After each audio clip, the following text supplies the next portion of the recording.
नमस्कार। अगर अपने करियर को इंडियन रेलवे के साथ रफ्तार देनी है तो एक बहुत ही शानदार मौका आया है। आज हम साउथ सेंट्रल रेलवे की तरफ से आई एक बड़ी अप्रेंटिसशिप भर्ती के बारे में सब कुछ जानेंगे, बिल्कुल विस्तार से। जी हाँ, साउथ सेंट्रल रेलवे ने एक्ट अप्रेंटिस के लिए एक बिल्कुल नई अधिसूचना जारी की है और ये उन लोगों के लिए रेलवे में ट्रेनिंग पाने का एक कह सकते हैं गोल्डन चांस है।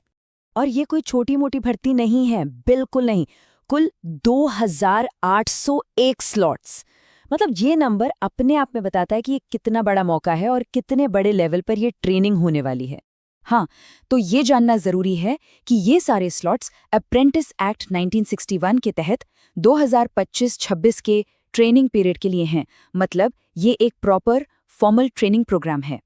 ठीक है, तो चलिए अब इसमें थोड़ा और गहराई से उतरते हैं और इस मौके की जो खास बातें हैं उन्हें समझते हैं। तो सबसे पहले सबसे ज़रूरी चीज़ तारीखें, इन पर ध्यान देना बहुत ज़रूरी है। देखिए, ऑनलाइन एप्लीकेशन 12 मार्च 2026 से शुरू होंगे और 11 अप्रैल 2026 को बंद हो जाएंगे। यानी अप्लाई करने के लिए सिर्फ 1 महीने का वक्त है, तो इन तारीखों को अच्छे से याद रखिएगा।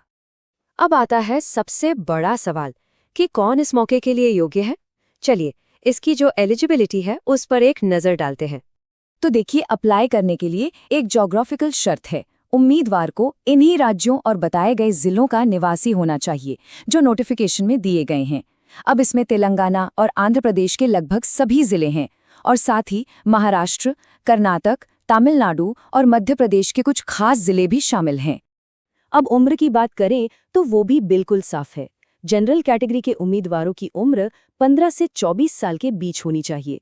वहीं SC/ST के लिए ऊपरी उम्र सीमा में 5 साल और OBC के लिए 3 साल की छूट भी दी गई है।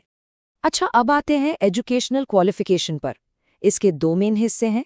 पहला, 10वीं क्लास कम से कम 50% मार्क्स के साथ पास होनी चाहिए और दूसरा, जिस ट्रेड के लिए अप्लाई कर रहे हैं उसमें NCVT या SCVT से मान्यता वाला ITI सर्टिफिकेट होना ही चाहिए। और हाँ, एक बहुत ज़रूरी बात, जिनके पास इंजीनियरिंग की डिग्री या डिप्लोमा है वो इस अप्रेंटिसशिप के लिए अप्लाई नहीं कर सकते। ये स्कीम खास तौर पर सिर्फ ITI पास उम्मीदवारों के लिए ही है। तो चलिए अब ये देखते हैं कि कौन कौन से डिपार्टमेंट्स में और किन स्किल्ड ट्रेड्स में मौके हैं। अगर डिपार्टमेंट्स की बात की जाए तो सबसे ज़्यादा मौके इलेक्ट्रिकल डिपार्टमेंट में हैं, जहां 1800 से भी ज़्यादा स्लॉट्स हैं। इसके ठीक बाद मैकेनिकल डिपार्टमेंट का नंबर आता है। ये जानकारी ट्रेड चुनने में काफ़ी मददगार हो सकती है। और अगर ट्रेड्स की बात करें तो इलेक्ट्रिशियन के लिए सबसे ज़्यादा 1258 स्लॉट्स हैं। इसके बाद फिटर, AC मैकेनिक, वेल्डर और कोपा का नंबर आता है। तो इससे अंदाज़ा लग जाता है कि किन स्किल्स की डिमांड सबसे ज़्यादा है। ठीक है, तो अब जब एलिजिबिलिटी और ट्रेड्स के बारे में पता चल गया है तो चलिए अब एप्लीकेशन प्रोसेस को समझते हैं, जो कि पूरी तरह से ऑनलाइन है। तो इस प्रोसेस को 4 आसान से स्टेप्स में बांटा गया है। सबसे पहले रजिस्टर करें, फिर अपनी सारी डिटेल्स भरें और डॉक्यूमेंट्स अपलोड करें। इसके बाद अपनी पसंद की ट्रेनिंग यूनिट्स चुनें और आखिर में एप्लीकेशन फीस जमा कर दें। बस हो गया। एप्लीकेशन फीस सिर्फ 100 रुपये है। और यहाँ एक अच्छी खबर ये है कि SC, ST, PWBD, महिला और ट्रांसजेंडर उम्मीदवारों को कोई भी फीस नहीं देनी है। उनके लिए ये बिल्कुल फ्री है। तो अप्लाई करने से पहले ये पक्का कर लें कि ये सभी डॉक्यूमेंट्स तैयार हों। इनमें 10वीं की marksheet, ITI certificate, community certificate और RDAT रजिस्ट्रेशन फॉर्म जैसे ज़रूरी कागजात शामिल हैं। तो ठीक है, एप्लीकेशन जमा करने के बाद क्या होगा? कैंडिडेट्स को चुना कैसे जाएगा? चलिए अब ये जानते हैं।